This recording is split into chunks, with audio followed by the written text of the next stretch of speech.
keuangan, tidak perlu mengandalkan konsultan atau advisor atau financial planner gitu ya. Jadi bisa sendiri.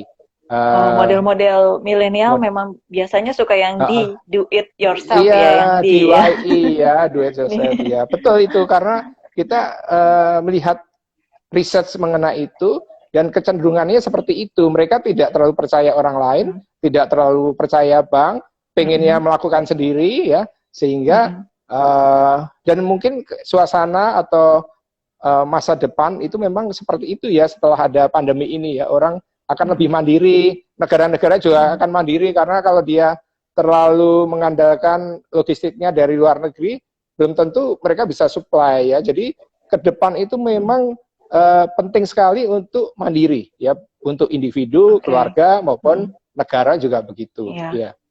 Ya, itu berarti sih, ada sertifikasi CPF ada sertifikasi ya, CPF, ada juga kalau pengen jadi advisor, kami ada RFFE dan CFFE. Itu kalau pengen jadi advisor, karena ada juga keluarga-keluarga yang tidak mau mengelola keuangannya sendiri, perlu bantuan dari advisor gitu. Jadi kami berikan juga. Iya. Oh, wah, betul. Luar biasa Pak Surat. Terima Ya, kasih banyak untuk ngobrol-ngobrolnya pagi ini. Nanti makasih, kita lanjut ngobrol-ngobrol lagi, Pak. Ya. Nih, selanjutnya saya mau menunggu ya Pak Hans untuk bergabung. Pak Hans ya.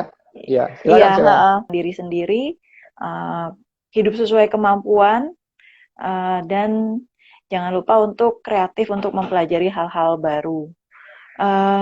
Selanjutnya saya akan ngobrol dengan Pak Hans. Nah, Pak Hans ini adalah dosen di Atmajaya, dosen pascasarjana yang juga sekarang sedang menempuh pendidikan dokter. Halo Pak Hans, apa kabar Pak? Halo Bu, ya kabar baik. Kayaknya lagi belajar ya Pak? Sambil pegang pensil. Iya. Gimana Pak? Udah siap nih Pak ngobrolnya? Iya, siap Bu. Ya. Iya. Pak Hans, gimana nih Pak kondisi market, kondisi pasar saat ini? Tapi mungkin sebelum ke sana, supaya para sahabat juga lebih paham, saya mau mulai dari pertanyaan yang sederhana dulu ya Pak ya. Boleh ya Pak ya? Mungkin Pak Hans bisa menjelaskan dengan bahasanya Pak Hans, supaya para sahabat yang di rumah lebih paham, apa sih Pak saham itu Pak? Iya, jadi kalau kita lihat, kalau tadi kita bicara tentang perencanaan keuangan gitu, sekarang kita bicara tentang saham ya. Jadi kalau kita lihat, ini tren yang cukup menarik ya. Kemarin teman di sekuritas kasih tahu ada satu sekuritas itu pembukaan rekeningnya ini pas pandemik ini ada 1.500 rekening gitu. Jadi orang buka rekening. Work from home bener-bener nih Pak ya, karena dengan di sekuritas dengan di bursa ini benar-benar bisa cari cuan dari rumah gitu mungkin ya Pak. Betul. Jadi kalau kita lihat jadi ada tren orang ini kan dia harus di rumah. Jadi di rumah apa nih yang untuk nyari uang gitu kan? Ada yang jualan online, tapi kan nggak semua orang bisa jualan online, harus ada produk. Betul. Terus atau pelatihan online kan harus punya biasa ngadain gitu ya. Nah ini ternyata investasi saham jadi pilihan gitu. Lelucon dari teman sih, yang lelucon bilang gini, ya ini karena ini bola lagi berhenti gitu, jadi ada tanding bola yang nggak bisa jadi bola dong gitu. Ya gitu, jadi ya ini pindah gitu, itu leluconnya gitu. Atau ada yang bilang, oh iya kalau mau ke kasino rame-rame lagi ditutup nih gitu, karena kan lockdown karena COVID ya. Ya. Jadi kita bisa dari rumah aja gitu ya. Iya, jadi pasar saham jadi lihat, itu kita udah lihat volatilitasnya tinggi sekali gitu di pasar saham gitu. Nah, apa sih saham itu gitu? Jadi kalau orang kan lihat, oh harganya naik, harganya turun, itu apa sih ceritanya gitu? Jadi saham itu dasarnya itu adalah kepemilikan gitu. Jadi kalau ada satu perusahaan, kemudian dia beroperasi, kemudian kan dia kadang butuh tambahan modal, bisa ke bank. Tapi kalau udah mentok ke bank, dia nyarinya kemana? Dia yang dia lakukan adalah menerbitkan saham baru dibeli oleh masyarakat gitu.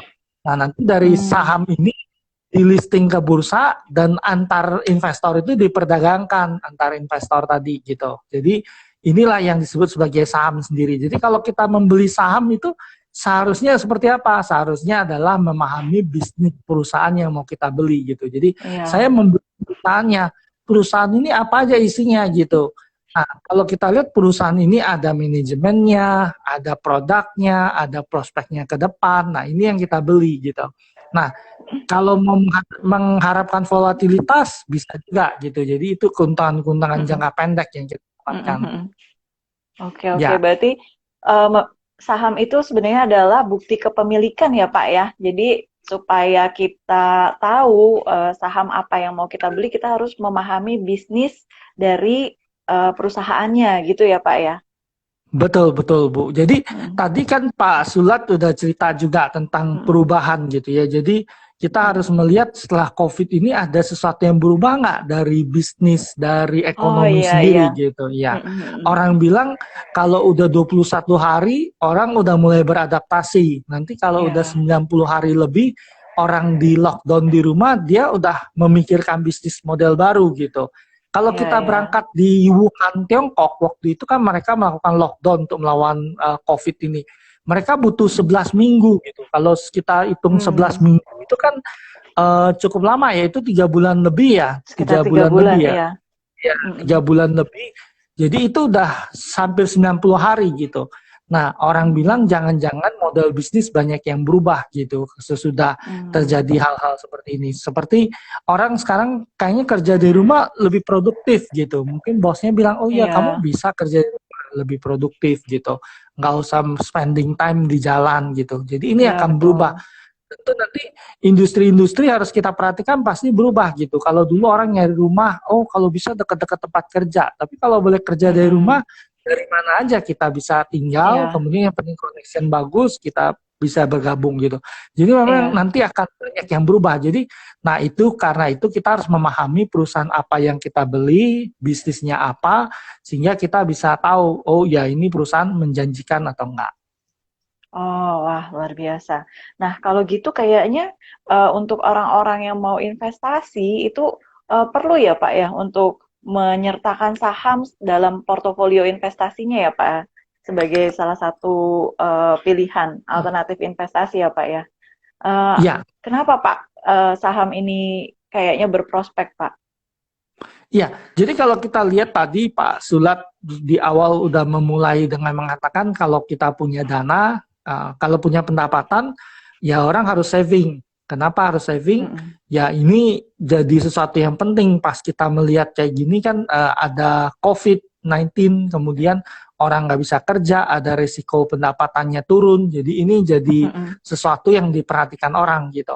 Nah kita waktu awal berpikir kenapa membentuk FFA Institute ini adalah memang kita lihat tren sekarang itu kaum millennials ini kan easy going. Kemudian teman-teman ini kurang saving ya, jadi kalau ada dana dipakai gitu. Jadi banyak juga yang pendapatan dengan pengeluaran lebih gede pengeluaran daripada pendapatan gitu, karena mereka ya menikmati hidup dulu gitu. Nah, sehingga ketika ada masalah gini kan kita melihat, oh ya ini generasi kalau kita mau Indonesia maju adalah generasi investasi yang harus ada. Jadi kalau ada orang semua save dikonsumsi semua bagus untuk dorong ekonomi, tetapi nanti kalau diinvestasi jauh lebih bagus lagi gitu. Jadi kalau bisa ngumpulin dana investasi bisa dorong ekonomi berputar lebih cepat gitu.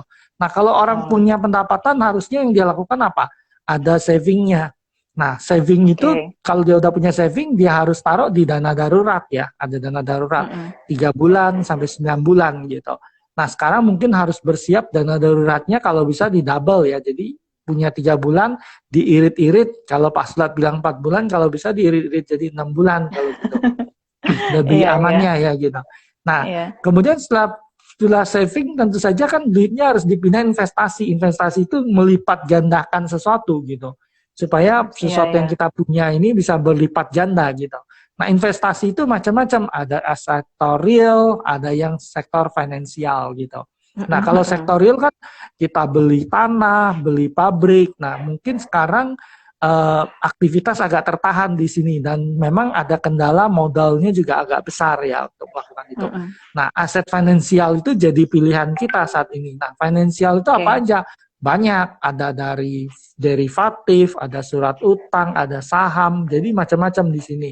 Nah, kebetulan kalau kita sekarang lagi banyak bicara tentang saham gitu. Jadi Oke. saham ini jadi pilihan kita untuk investasi di industri keuangan. Jadi Oke. membantu kita. Jadi tujuannya apa? Tujuannya jangka panjang supaya kita mendapatkan pelipat gandaan dari dana yang kita simpan sendiri gitu. Oke. Berarti kita berharap nggak sekedar kita saving, tapi kita investing gitu ya Pak ya. Dan dari investing tersebut nggak hanya untuk diri kita, tapi untuk pergerakan ekonomi ya Pak ya. Karena kan dengan kita investing, memberikan modal, kita berharap ikut memutar roda perekonomian juga ya Pak ya. Betul, betul. Jadi kalau kita lihat, kan di pasar saham itu ada pasar perdana, ada pasar sekunder. Nah, pasar perdana itulah ketika kita beli saham di pasar perdana, duit ini langsung masuk ke emiten. Nah, oleh emiten, uang ini dipakai untuk mengembangkan bisnisnya gitu. Jadi kalau pasar sahamnya bergairah, banyak orang investasi, IPO dibeli, atau right issue ya, penerbitan saham baru dibeli, ini masuk ke emitennya, langsung berputar gitu. Selain itu, kalau kita lihat, pasar saham ini merupakan leading indicator. Jadi leading indicator yang menunjukkan optimisme para pelaku pasar, optimisme orang-orang yang ada di satu negara gitu. Jadi kalau pasar sahamnya naik, itu cenderung optimisme orang di pasar itu tinggi. Gitu. Nah, ini yang kita lihat di ini.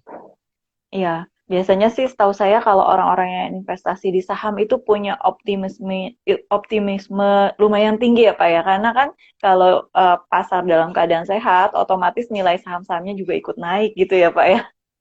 Betul. Jadi memang kalau kita lihat driven utamanya ini adalah ekspektasi masa yang depan gitu. Jadi beli saham itu kenapa? Karena kan kita beli perusahaan. Jadi kalau kita lihat perusahaan, kalau begitu ada berita COVID mungkin berlalu, langsung harga saham udah bergerak naik. Tapi case-nya masih ada gitu. Tapi orang menganggap kalau COVID-nya berlalu nanti bisnisnya naik lagi, jadi dia bergerak naik. Jadi ini pasar saham ini jadi leading indicator gitu, bergerak lebih duluan daripada ekonomi secara umum gitu. Nah, ini yang kita bilang. Ya. Berarti saat ini gimana nih Pak? Kalau dalam masa COVID banyak harga-harga saham yang jadi lumayan turun cukup dalam ya Pak ya? Karena ternyata COVID ini pengaruh sekali ya Pak ya ke bursa. Kalau menurut Pak Hans gimana Pak untuk COVID sendiri ke bursa? Iya, jadi kalau kita lihat pasti COVID ini punya pengaruh besar kepada aktivitas transaksi yang ada di bursa gitu. Kenapa? Kalau kita lihat kan COVID ini kan isu kesehatan. Jadi kalau kita membiarkan tidak ada pencegahannya, itu nanti case-nya akan meningkat tajam sekali ke atas. Nah, kalau case-nya meningkat tajam sekali ke atas, yang berbahaya itu adalah ketika fasilitas rumah sakit tidak memadai untuk menampung yang sakit, jadi masalah. Nah, jadi yang dilakukan oleh seluruh dunia itu mirip-mirip. Pembatasan sosial, kemudian lockdown, dan yang macam-macam yang dilakukan itu. Tapi intinya orang dibatasi aktivitasnya. Nah, kalau orang di aktivitasnya dibatasin, nggak boleh kerja, nggak boleh ngumpul rame-rame, akibatnya ekonomi kan turun. Gitu. Nah, kalau ekonomi bergerak turun ke bawah, tentu saja perusahaan yang beraktivitas itu, yang lagi jualan, nggak ada yang beli. Gitu. Kemudian setelah pendapatan turun, bisnisnya pun kadang-kadang harus di stop karena dibilang, ini ada aturan PSBB, bisnis di stop dulu 14 hari, diperpanjang lagi jadi 1 bulan gitu. Nah, setelah dilakukan itu, tapi perusahaan punya masalah, kan pendapatannya harus tetap keluar gitu, jadi biaya-biayanya tetap bergerak keluar gitu. Nah, ini yang jadi masalah gitu. Jadi ini yang menyebabkan kalau kita lihat harga saham di bursa mayoritas bergerak turun. Jadi semakin orang nggak percaya dengan ekonomi, harga sahamnya bergerak turun ke bawah gitu. Nah, saat ini minggu-minggu kemarin di Eropa mulai kelihatan, ada peak nih COVID-nya gitu di Eropa. Kemudian pemerintah di sana bilang, kami akan mulai membuka aktivitas ekonomi. Kemudian kita melihat lagi di Amerika, biarpun belum peak, tapi presidennya cukup berani bilang, kayaknya ini akhir bulan Mei kita udah mau buka nih ekonomi. Tapi kita serahkan kembali pada kepala-kepala pemerintahan di sana. Amerika memang agak menarik ya kalau kita lihat. Ini kan menjelang pemilu ya di bulan November. Jadi tentu Donald Trump berpikir, wah kalau nggak dibuka-buka ini kinerja ekonomi jelek, saya repot nih gitu. Jadi dia lebih mendorong di-push supaya dibuka. Memang kalau kita lihat grafiknya belum kelihatan peak dan masih kelihatan tanda-tanda awal dari peak itu sendiri gitu. Jadi nanti kita akan lihat hal gitu. Nah ini yang mempengaruhi pasar. Jadi COVID ini pengaruhnya besar ke pasar saham. Di Indonesia gimana? Ya pasti pengaruh ke Indonesia. Jadi pertama sentimennya pengaruh, tapi yang kedua yang harus kita perhatikan adalah memang pembatasan sosial itu pasti menurunkan laba emiten korporasi. Nah minggu ini nanti kita akan lihat kan pertumbuhan ekonomi Q1 seperti apa, inflasinya seperti apa. Dan laba dari korporasi kan mulai keluar ya, itu jadi perhatian kita. Wah, luar biasa pemaparannya nih Pak Hans. Ya. Kalau untuk pelaku pasar sendiri, ada tips nggak Pak untuk yang masih nyangkut atau yang mau mulai invest? Ada tips-tips singkat nggak Pak? Ya, jadi kalau kita lihat pertama kali ya semua orang begitu di rumah nyari-nyari sesuatu yang dilakukan. Jadi kalau kemarin kita lihat ada tren naik juga nih di pasar saham, transaksi-transaksi itu di beberapa broker tertentu itu omset bergerak naik. Jadi orang kelihatan agresif melakukan pembelian itu. Nah, tadi tentu kalau bagi investor pemula ya, kita sih merekomendasikan harus belajar yang paling utama gitu. Makanya kita FFA Institute ini ya tentu melakukan edukasi untuk membantu masyarakat, membantu teman-teman kita ini supaya memahami apa itu pasar saham, bagaimana merencanakan keuangan, sehingga bisa dilakukan dengan baik. Salah satu yang sangat penting sekali adalah kalau investasi saham, horizon waktunya itu kalau bisa dana yang nganggur 3 tahun atau lebih gitu. Jadi jangan kita pakai, oh ini dana cadangan gitu. Kemarin waktu pertemuan pertama batch 1 ya, waktu itu rame kan diikuti banyak orang, ada yang nanya kan, wah gimana nih dana darurat saya dalam bentuk saham, terus sahamnya turun banyak gitu. Wah, ini jadi repot gitu. Jadi tentu kita harus mengajarkan, memberitahu bahwa oh kalau dana darurat jangan beli saham karena saham itu investasi yang panjang gitu. Nah, atau ada orang dulu pernah juga kan setahun lagi mau melangsungkan pernikahan, kemudian dananya diinvestasi di saham, kena krisis turun ke bawah gitu. Nah, itu batal kan gitu. Jadi ini bahaya. Jadi ketika investasi kita punya horizon waktu 3 tahun sampai 5 tahun, itu investasi di seluruh dunia disebutkan bahwa investasi yang lebih dari 5 tahun itu cenderung indeksnya lebih tinggi dari periode sebelumnya. Artinya kalau kita investasi sekarang pas peak-peaknya kemarin indeks paling tinggi itu 6.700-an ya, 693 paling tinggi indeks itu ya. Kita beli di sana. Kemudian kalau sekarang kan indeksnya di 4.000-an doang ya, 4.600-an. Ini kan rugi kan, tentu saja rugi kan. Ini ada turun cukup banyak selisih gitu 2.000-an, Ya 2.000 kita selisihnya, ruginya kan berarti 30% lebih. Tapi kalau saham kadang-kadang bisa rugi lebih banyak. Tapi kalau kita invest bersedia 5 tahun atau lebih, biasanya dia akan naik lebih tinggi gitu. Kita punya pengalaman waktu tahun 2008 ya, waktu itu indeks paling tinggi itu adalah 2.800-an gitu.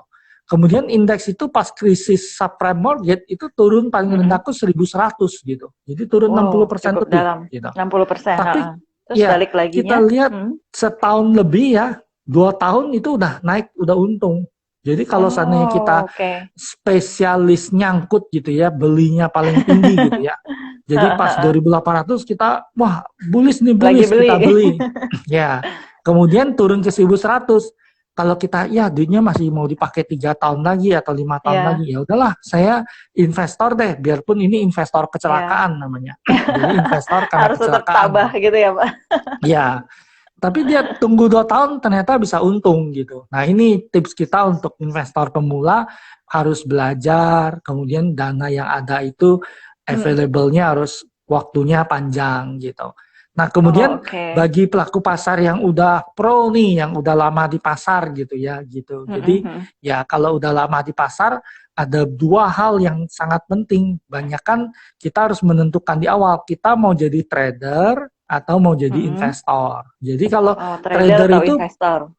ya trader itu dia fluktuasi, Bu. Jadi kalau lagi turun dia beli, naik dia jual, turun dia beli, naik dia jual. Ini yang dilakukan. Jadi dia trading di pasar gitu, mencari keuntungan dari selisih harga yang ada gitu. Nah, kemudian investor, kalau investor itu apa? Dia beli tahan jangka panjang. Jadi dia beli tahan jangka panjang.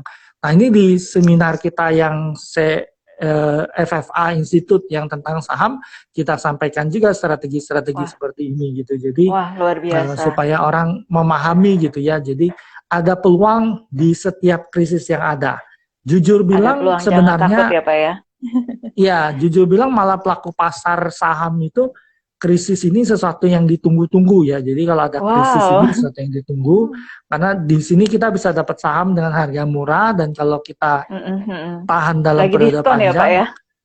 Ya, dari diskon kita bisa dapat untung banyak di pasar gitu. Jadi benar, setiap kali ada krisis ada peluang di sini yang ada di pasar gitu. Nah, kami FFA Institute tentu ingin menjembatanin hal tersebut ya. Jadi menjembatani supaya membangun masyarakat Indonesia yang makmur gitu. Jadi kalau kita tahu kan Indonesia ini kan punya bonus demografi. Nah, bonus demografi kita ini akan berlangsung nih sampai 25 tahun ke depan gitu. Tapi kita harus hati-hati, jangan menjadi negara yang tua dulu tapi belum kaya gitu. Itu yang penting. Jadi orang kan nanti kalau pendapatannya nggak naik segitu-gitu aja, akhirnya udah tua nih, bonus demografinya hilang, tetapi orangnya udah tua-tua gitu. Jadi itu jadi masalah, jadi beban sendiri gitu. Jadi nah di periode ketika kita menjelang bonus demografi ini, orang harus tereducate dengan baik.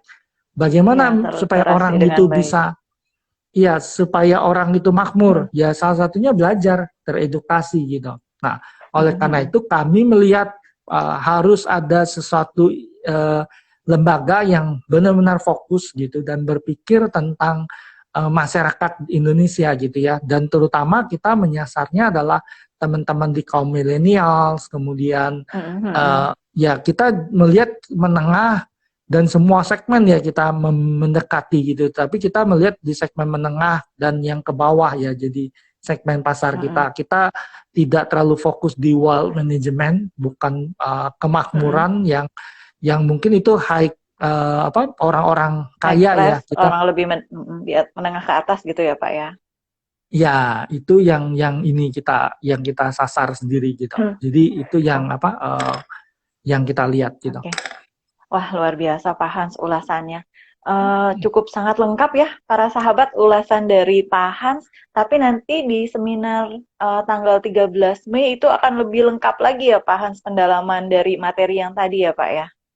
Ya, tentu nanti kita akan bicara banyak tentang ekonomi ya, situasi ekonomi, update pasar ekonomi.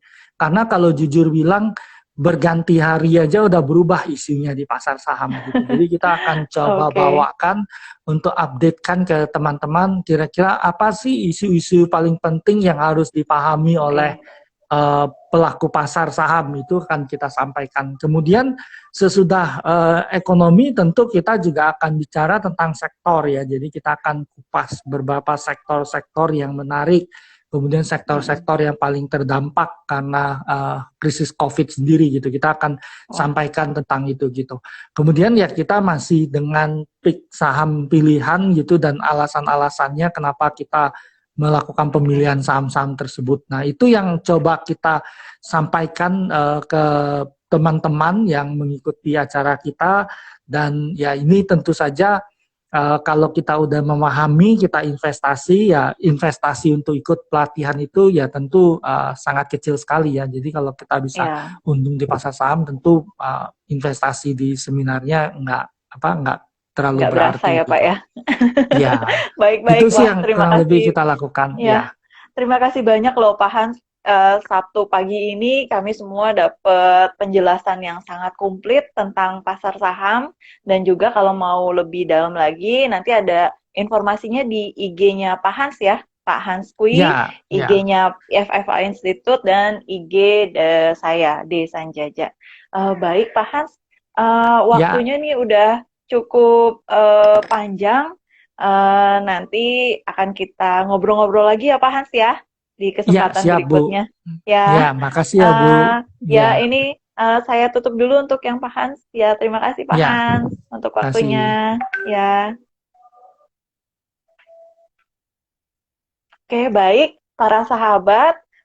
Ternyata waktu jua yang memisahkan kita, tapi ditunggu nanti akan ada update-update di IG Live kami di FFA Institute dan IG Live saya Desa Jaja untuk update-update berita seputar keuangan, seputar saham untuk para sahabat yang mau menyaksikan. Terima kasih sudah bergabung bersama kami dan semoga weekend ini menjadi weekend yang bermanfaat dan membahagiakan buat para sahabat semua. Bye-bye.